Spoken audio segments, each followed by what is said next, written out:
You ask Tiger to solve. This deals with linear equations with one unknown. The final result is b equals 3.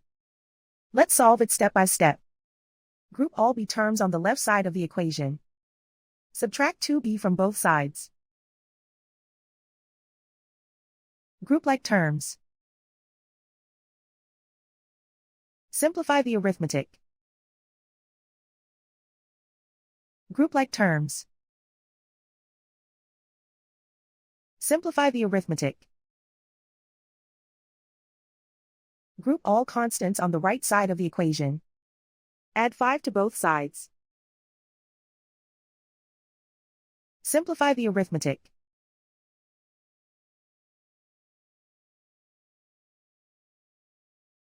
Isolate the b. Divide both sides by 3. Simplify the fraction. Find the greatest common factor of the numerator and denominator. Factor out and cancel the greatest common factor. And so the final result is b equals 3.